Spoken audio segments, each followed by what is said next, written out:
means for the global economy? What do you think it means for entertainment?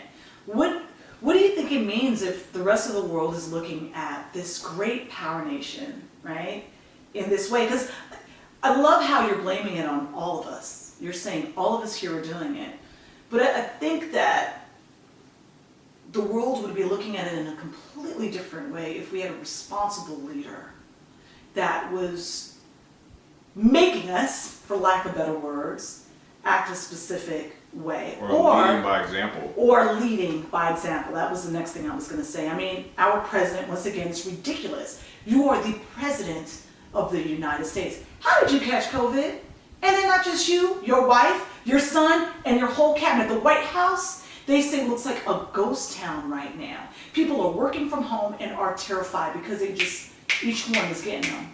And then when he speaks about it, he's extremely disrespectful. My son Barron is strong. Just, shitting on every child that died from COVID, on every family that lost a member of their family to this disease. So, I don't know. What do you think this means for the future? What does this mean 5 years from now, 10 years from now? This is us after 9/11. From an economic standpoint, we are, all right, start over. It's kind of just this long road of, how long it took to put the One World Trade Center up. It took like 15 years to build that thing. So we're kind of at that stage where we're going to have to, once the election is over, and best case scenario, we get Biden, Harris, and not part two of what we have already. Then once you get past all the infighting after the election and people arguing over the results weren't right or whatever, and clear the road, clear the rubble, start rebuilding. Emotional rebuilding, economic restructuring. The U.S. is one big construction project after this election. So that's what I'm expecting. Do you think we'll be able to do what, say, Germany did after World War II? I mean, not to be funny, but they recreated themselves after having one of the most atrocious leaders doing the most atrocious things to people, right? And, they're not viewed that way anymore. That stigma is gone. Well, I think many people for the first time, especially just here on our own soil, are realizing how racist this still is.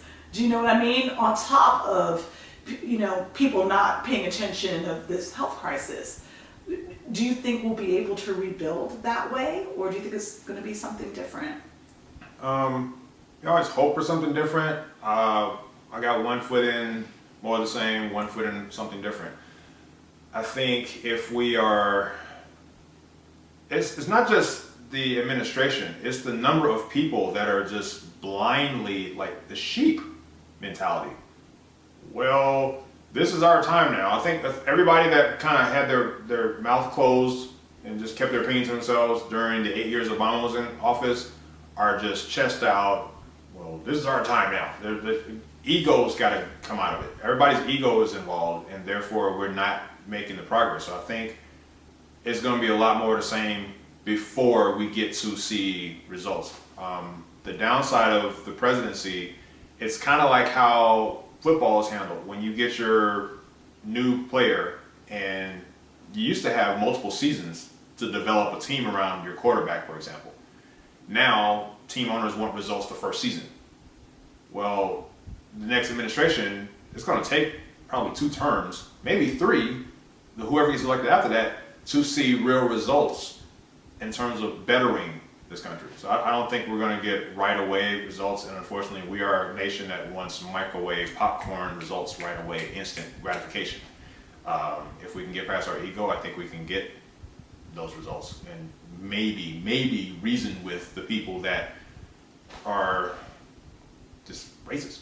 Something my mom said stuck with me. She was like, when the riots happened, you had everybody, protesters and cops. We all been cooped up in the house for months.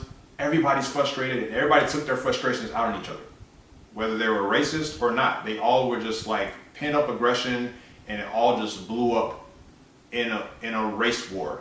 When it probably wouldn't have been. What would it have looked like if this murder had happened and we weren't cooped up in the house for months with all this pent up energy?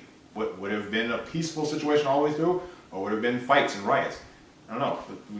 The combined pandemic frustration and civil rights frustration together, that's what we got. And so now we got to work through that. What do you think are the positive things that are coming out of these eruptions? Ideas,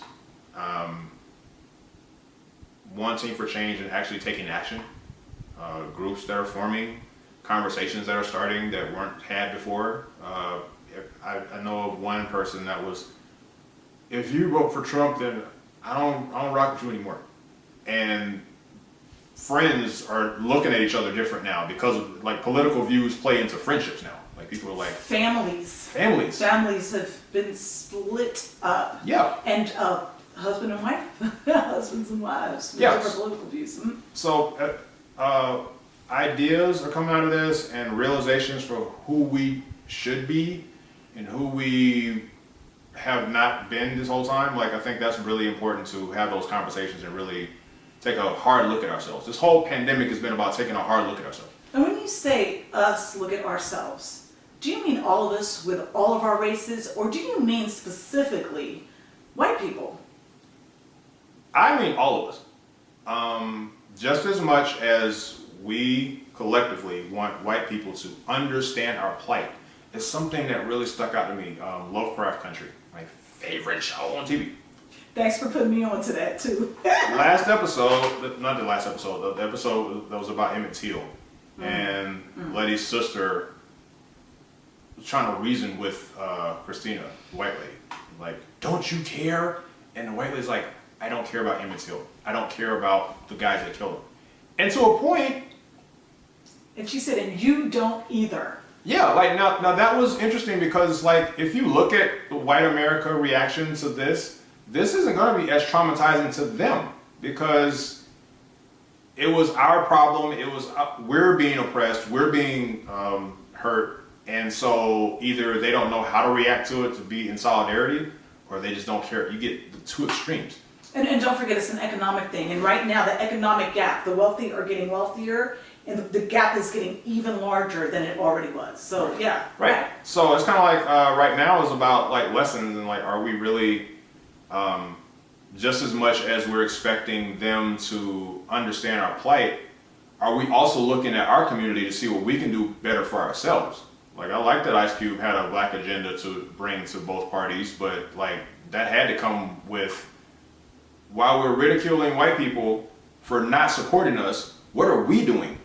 Why are we always have our hand out, please help us. What are we doing for us? Why are we always, as a nation, not individually, but just, it appears like African Americans are always, will never be proactive, will never be the heroes in our story. We're always going to be the victims, and I hate that feeling. But you don't believe that that is the narrative that the media spins out there? Like, is that what you know from your friends? That's from my experiences. I don't look at just like what the news shows. I look at what we go through.